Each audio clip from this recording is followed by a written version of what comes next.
Right, let's dive into this, shall we? The History of Tom Jones, A Foundling by Henry Fielding. You sent us some, well, pretty interesting excerpts, and there's this mysterious note, too. Got us a little curious, I gotta say. Yeah, the note is a real head scratcher. Almost feels like a challenge from Fielding himself, Yeah. you know? A little wink to say, keep digging. I like that. So the big question is Tom Jones this masterpiece of moral humor? Or is it more like a wild ride through 18th century England? We're going to be looking at it through some different lenses today. Different lenses, right? I mean, we've got Socrates pondering virtue, Joe Rogan probably loving the more scandalous parts, Okay. and even Kanye West maybe seeing himself in Tom Jones. Tanya, the ultimate rogue-turned genius, huh? Maybe. And can't forget Nietzsche either. That whole embracing the chaos thing. Fielding was right there with him. But let's start with Tom Jones himself. He's not your typical hero, is he? Not at all. Right from the start, found on a doorstep, everyone's like, this kid's headed for trouble. What? Yeah. Fielding really flips the script, Doesn't give you the classic hero. Tom's impulsive, makes mistakes. And, well, he's definitely got a thing for the ladies.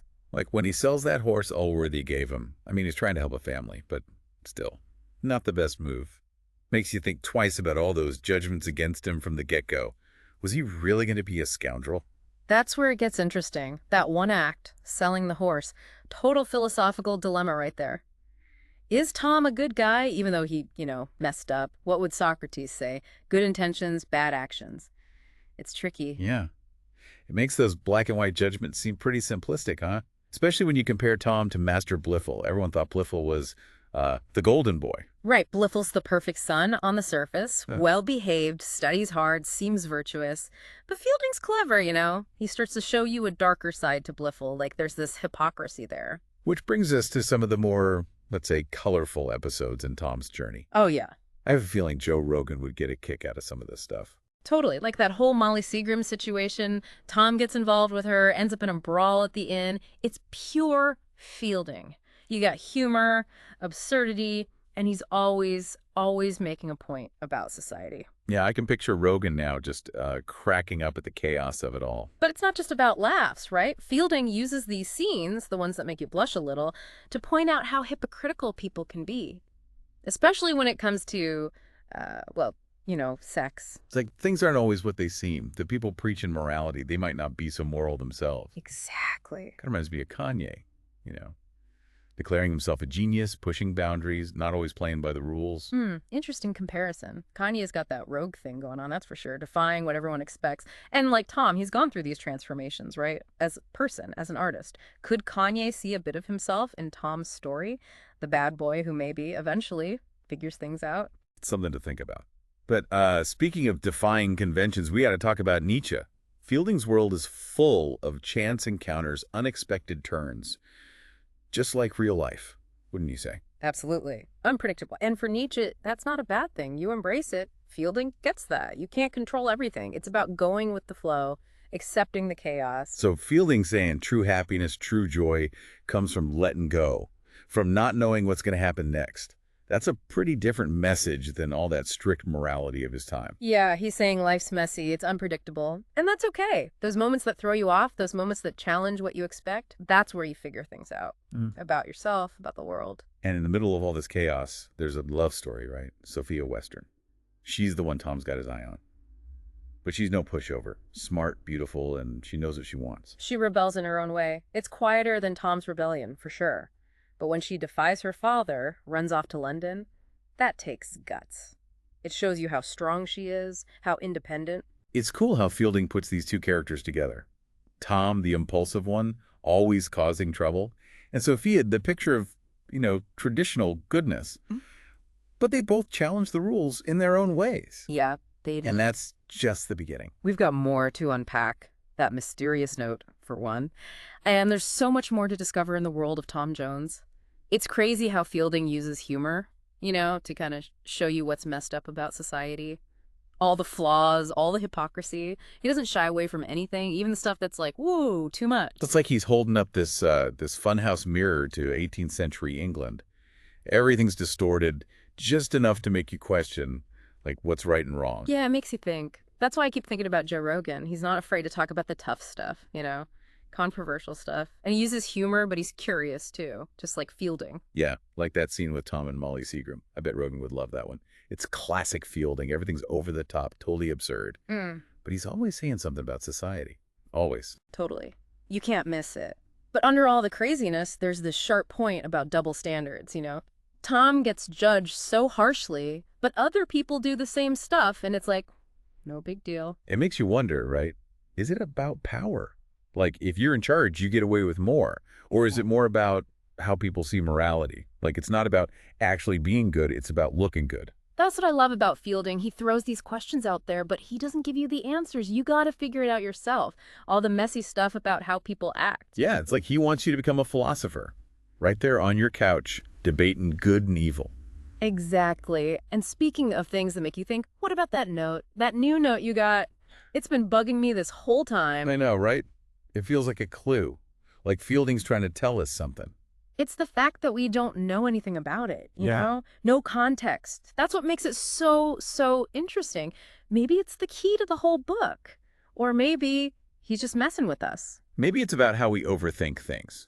Like he's making fun of all those literary critics who try to find meaning in everything. He could be, yeah. He loves satire. But what if it's something else? Fielding breaks the fourth wall all the time in Tom Jones, right? Yeah? Talks to the reader directly. Maybe this note is like that. Like he's saying, hey, you readers, I see you, reminding us that we're part of the story too. Exactly. Maybe he's just playing around reminding us that the meaning we find, well, it's kind of our own, you know, based on who we are, what we've been through. Whoa, okay. Now my brain's really working. That note adds a whole other level to this whole thing. It's amazing how a little note can do that, huh? So much debate, so many ways to see it. Speaking of debate, the ending of Tom Jones. Mm-hmm. People have been arguing about that for ages. Some people love it. Some people think it's too neat and tidy. What do you think? It's true, he kind of wraps everything up in a classic way, you know. Tom finds out who his parents really are, gets his act together, gets the girl. But even with that, Fielding's still sneaky. Like when Sophia chooses Tom over that other guy. The guy who had been, like, the better choice, socially speaking. That was a pretty bold move for a woman back then. Totally. It's like Fielding saying love wins and that you get to choose, even if society tells you different. Plus, all that stuff about Tom's family, it shows how hypocritical everyone was. They judged him based on nothing. So is Tom Jones a masterpiece of moral humor? Or is it just a crazy adventure through 18th century England? I'm starting to think it's both. I agree. It's got everything. You can just enjoy the story, laugh at the jokes, or you can dig deeper. Think about all the bigger questions he's asking. And that note, right, that mysterious new note, does it mean something? Or is it just Fielding being, well, Fielding, what do you think? That's the great thing about it. It's up to you to decide. And as we wrap up this part, I'm curious, what stuck with you so far? What surprised you? What made you think or laugh? You know, it's incredible how Fielding just throws everything into the mix, right? Humor, adventure, social commentary, philosophy, and it all works. It really does. He's such a talented writer. Keeps you entertained, but he makes you think, too.